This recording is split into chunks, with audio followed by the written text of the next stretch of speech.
Hello everyone, welcome to star education YouTube channel. Star education YouTube ચેનલમાં આપ સૌનું ખૂબ ખૂબ સ્વાગત છે. આજનો જે વિડીયો છે એમાં આપણે ચર્ચા કરીશું 5 જૂનના બધા જ ઇમ્પોર્ટન્ટ કરંટ અફેર વિશે. મિત્રો, ડેઇલી ફક્ત અને ફક્ત આપણે 10 મિનિટની અંદર તમારી પરીક્ષા માટે ઇમ્પોર્ટન્ટ એવા તમામ કરંટ અફેરને માત્ર ને માત્ર આપણે 10 મિનિટની અંદર સ્ટડી કરી લઈએ છીએ. તો આ વિડીયો તમને જીપીએસસીને ગૌણ સેવાની બધી જ પરીક્ષાઓમાં ઉપયોગી બનશે. તેમજ જો તમે તલાટી જનરલ ક્લાર્ક અને બિન સચિવાલય જેવી પરીક્ષાઓની તૈયારી કરતા હોય તો એમાં પણ આ વિડીયો તમને ખૂબ જ હેલ્પફુલ થશે.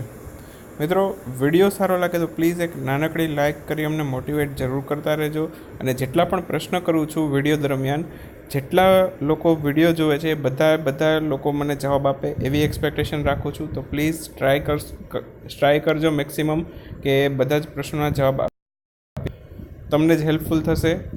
વિડીયો સારો લાગે તો પ્લીઝ તમારા વોટ્સએપ ફેસબુકમાં પણ શેર કરજો. અને જો ચેનલ સબસ્ક્રાઈબ કરવાનું બાકી હોય તો સબસ્ક્રાઈબ કરી બાજુમાં રહેલો બેલ સિમ્બોલ જરૂર દબાવજો, જેથી આવનારા વિડીયોની નોટિફિકેશન મળતી રહે. તો શરૂ કરીએ આજનો 5 જૂનના કરંટ અફેરનો વિડીયો.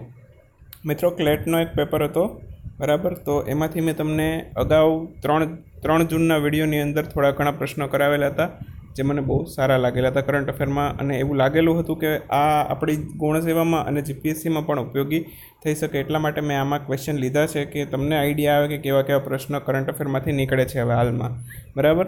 તો હવે બીજા જે અગત્યના જે પ્રશ્ન છે જે થોડાક બાકી હતા એ આજના વિડીયોની અંદર આપણે ચર્ચા કરી લઈએ. તો સૌથી પહેલાં વાત કરીએ, ઇન્ટરનેશનલ સોલાર એરલાઇન્સ એનું મુખ્ય મથક ક્યાં આવેલું છે એવું પૂછેલું છે. તો મુખ્ય મથક ક્યાં આવેલું છે? ભારતમાં આવેલું છે. ભારતના હરિયાણાના ગુરુગાંવ ખાતે છે ઇન્ટરનેશનલ સોલાર એરલાઇન્સ છે, એનું વડું મથક આવેલું છે, બરાબર. ઇન્ટરનેશનલ સોલાર એરલાઇન્સ વિશે વાત કરું, બરાબર, તો વડું મથક તો ખબર છે આપણને, ગુરુગ્રામમાં આવેલું છે, બરાબર. ત્યાર પછી એમ પૂછાય કે એની સ્થાપના જે થઈ હતી, બરાબર, એ કઈ જગ્યાએ કરવામાં આવેલી હતી? ઇન્ટરનેશનલ સોલાર એરલાઇન્સની સ્થાપના ક્યાં થઈ હતી? તો ફ્રાન્સના પેરિસમાં એનો સ્થાપના સમારોહ રાખેલો હતો, બરાબર, ઇન્ટરનેશનલ સોલાર એરલાઇન્સનો. હવે તાજેતરમાં કયા કયા સભ્ય દેશો બનેલા છે ઇન્ટરનેશનલ સોલાર એરલાઇન્સના, બરાબર, એ પણ જાણી લ્યો. 71મો સભ્ય તાજેતરમાં બનેલું જાપાન, બરાબર. 72મો સભ્ય બનેલું આર્જેન્ટિના. 73મો સભ્ય બનેલું સાઉદી અરબ. અને લાસ્ટમાં જે છેલ્લો 74મો સભ્ય બનેલું એ કોણ બનેલું? બોલિવિયા. તો આ ચારે ઓપ્શન યાદ રાખજો. કયા? એક તો જાપાન જોડાયું હતું 71મા સભ્ય તરીકે, 72મા સભ્ય તરીકે આર્જેન્ટિના, 73મા સભ્ય તરીકે સાઉદી અરબ અને 74મા સભ્ય તરીકે બોલિવિયા. તો ચારે દેશના નામ યાદ રાખવાના છે. પ્રશ્ન કાઢવો હોય તો એમ પણ નીકળે કે તાજેતરમાં નીચેનામાંથી ઇન્ટરનેશનલ સોલાર એરલાઇન્સનો સભ્ય બનનાર દેશોમાં નીચેનામાંથી કોનો સમાવેશ થતો નથી અથવા તો કોનો સમાવેશ થાય છે. એવી રીતે બંને રીતે પ્રશ્ન કાઢવા હોય તો પૂછી શકાય.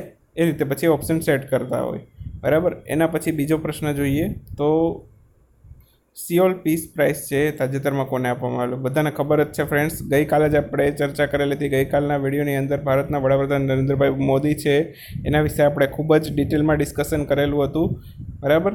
તો જવાબ આવશે ઓપ્શન સી, ભારતના વડાપ્રધાન નરેન્દ્રભાઈ મોદી. ઘણા બધા એવોર્ડ વિશે આપણે હમણાં 1-2 વિડીયો પહેલાં જ ચર્ચા કરેલી હતી. ગઈકાલનો અથવા તો પરમ દિવસનો વિડીયો છે, મને એક્ઝેક્ટ યાદ નહીં, બરાબર. તો નરેન્દ્રભાઈ મોદી વિશે આપણે ચર્ચા કરેલી હતી. એ સિવાય 2 એવા ભારતીય વ્યક્તિ છે જેને બીજા દેશમાંથી સર્વોચ્ચ નાગરિક સન્માન આપેલો હોય. એક તો છે એસ કિરણ કુમાર, ઈસરોના પૂર્વ અધ્યક્ષ એસ કિરણ કુમાર, બરાબર. એમને કયા દેશનો સર્વોચ્ચ નાગરિક સન્માન મળેલો છે? ફ્રાન્સનો, બરાબર. ત્યાર પછી બીજી વાત કરું તો બીજું કોણ છે તો કે હાલમાં જ પ્રતિભા પાટીલને, બરાબર, કયા દેશનો? મેક્સિકોનો, બરાબર, સર્વોચ્ચ નાગરિક સન્માન છે આપવામાં આવેલો છે, બરાબર. તો આ બંને વસ્તુ છે યાદ રાખવાની છે, બરાબર. પ્રતિભા પાટીલને મેક્સિકોનો અને એસ કિરણ કુમારને ફ્રાન્સનો. ત્યાર પછીની વાત કરીએ તો થોડાક અક્ષર નાના છે ફ્રેન્ડ્સ, પરંતુ ચલાવી લેજો. તાજેતરમાં ક્લીનેસ્ટ સિટીનો એવોર્ડ છે, બરાબર, એ કયા શહેરને આપવામાં આવેલો છે? ક્લીનેસ્ટ સિટીનો એવોર્ડ છે, બરાબર, કોને? ઇન્દોરને આપવામાં આવેલો છે, બરાબર. જવાબ યાદ રાખજો, ઓપ્શન ડી, ઇન્દોર. એના પછીની વાત કરું તો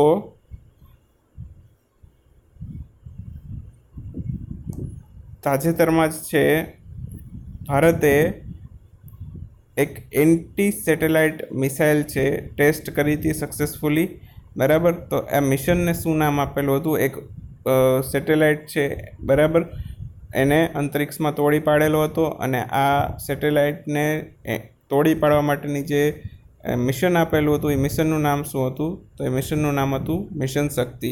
આના વિશે પણ આપણે ડિટેલમાં ચર્ચા કરેલી હતી. જો તમને એ વિડીયો જોવો હોય તો 28 માર્ચના વિડીયોની અંદર આપણે ચર્ચા કરેલી હતી. 28 માર્ચની અંદર આપણે મિશન શક્તિ વિશે ખૂબ જ ડિટેલમાં ચર્ચા કરેલી છે. તો એ વિડીયો ન જોયો હોય તો એ વિડીયો પણ જોજો. 28 માર્ચ સ્ટાર એજ્યુકેશન લખશો એટલે તમને 28 માર્ચનો વિડીયો મળી જશે. 28 માર્ચ સ્ટાર એજ્યુકેશન લખી અને સર્ચ કરજો, બરાબર. મિશન શક્તિ વિશે આપણે ખૂબ જ ડિટેલમાં ચર્ચા કરેલી છે.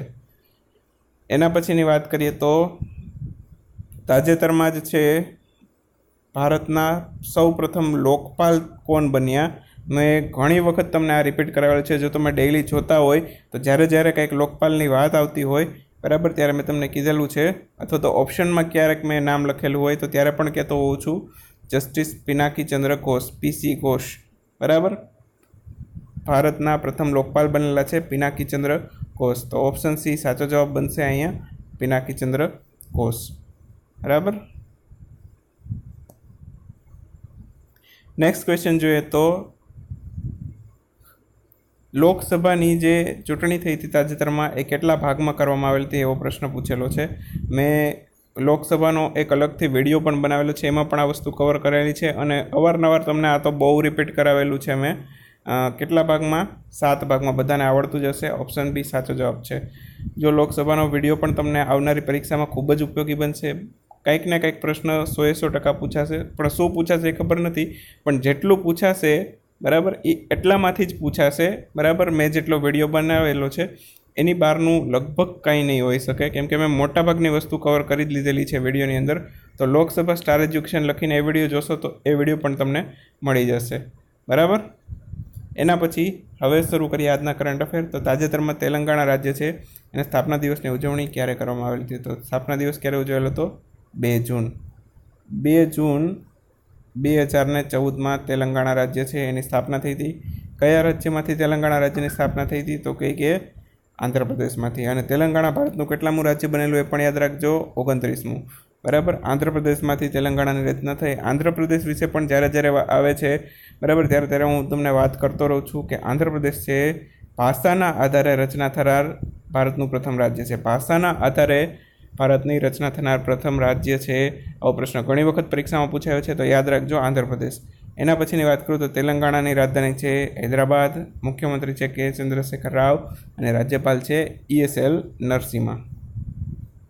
એના પછી તેલંગાણાની થોડીક ઉપયોગી એવી ઇન્ફોર્મેશન જે તમને કદાચ પરીક્ષામાં કામ લાગી જાય.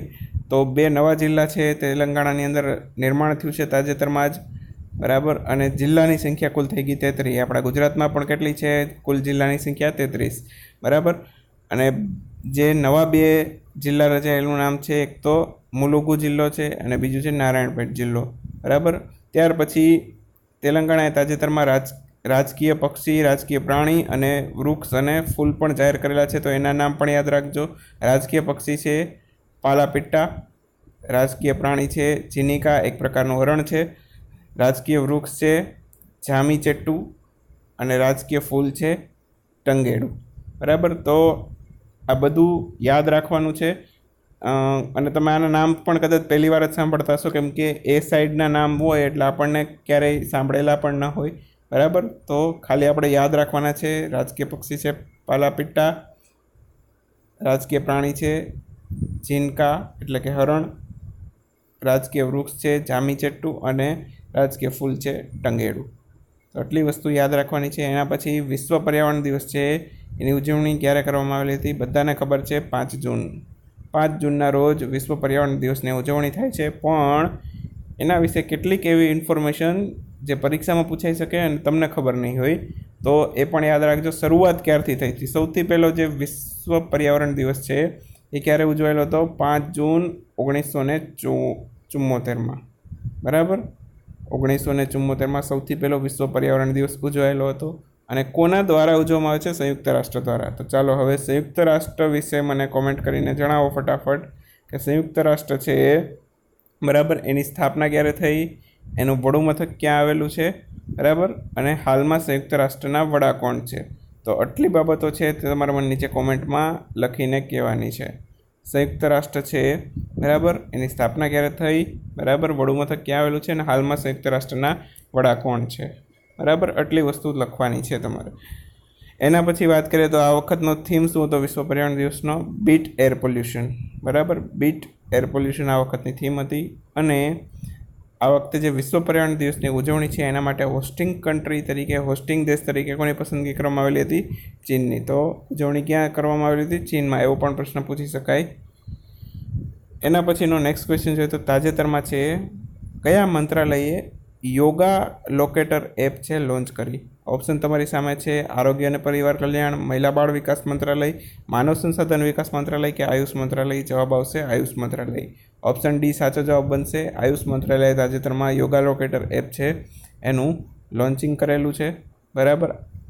આયુષ છે એમાં કેનો સમાવેશ થાય છે? આયુર્વેદ, યોગા, નેચરોપેથી, યુનાની, સિદ્ધિ અને હોમિયોપેથી. તો આટલી વસ્તુ છે જેનો સમાવેશ આયુષ મંત્રાલયની અંદર થાય છે. તો પ્રશ્ન કાઢવો હોય તો એમ પણ પૂછી શકાય, અને પૂછાયો પણ છે આવો પ્રશ્ન ગૌણ સેવાની પરીક્ષાની અંદર કે આયુષ મંત્રાલયમાં નીચેનામાંથી કોનો સમાવેશ થાય છે અથવા તો કોનો સમાવેશ થતો નથી. આવી રીતનો પ્રશ્ન પૂછવો હોય તો પૂછી શકાય, અને પૂછાયો પણ છે. જે લોકો અવારનવાર પરીક્ષા દેતા હશે એ લોકોને ખબર હશે, બરાબર. એના પછીની વાત કરું તો આયુષ મંત્રાલય છે એના કેબિનેટ કક્ષાના મંત્રી કોણ છે? શ્રીપદ નાયક. શ્રીપદ નાયક આયુષ મંત્રાલયના કેબિનેટ કક્ષાના મંત્રી છે. મહિલા અને બાળ વિકાસ મંત્રાલયના મંત્રી કોણ છે? સ્મૃતિ ઈરાની. માનવ સંસાધન વિકાસ મંત્રાલયના છે રમેશ પોખરિયાલ નિશંક તરીકે પણ ઓળખાય છે.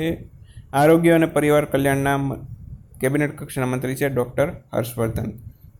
તો અવારનવાર આપણે રિપીટ કરતા જ રહેશું, બરાબર, જેથી આપણને મગજમાં વ્યવસ્થિત રીતે બેસી જાય. એના પછી નેક્સ્ટ ક્વેશ્ચન જોઈએ તો નીચેનામાંથી કોની રાષ્ટ્રીય સુરક્ષા સલાહકારના પદે 5 વર્ષ માટે નિમણૂક કરવામાં આવેલી છે? ઓપ્શન તમારી સામે છે, બરાબર.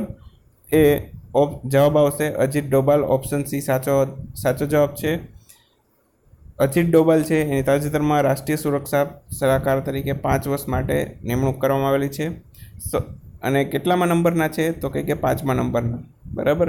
5મા નંબરના રાષ્ટ્રીય સુરક્ષા સલાહકાર છે અજીત ડોભાલ. પહેલાં કોણ હતા? તો કે બ્રજેશ ચંદ્ર મિશ્રા. આ બંને નામ પણ વ્યવસ્થિત રીતે યાદ રાખી લેજો. એ કોણ છે?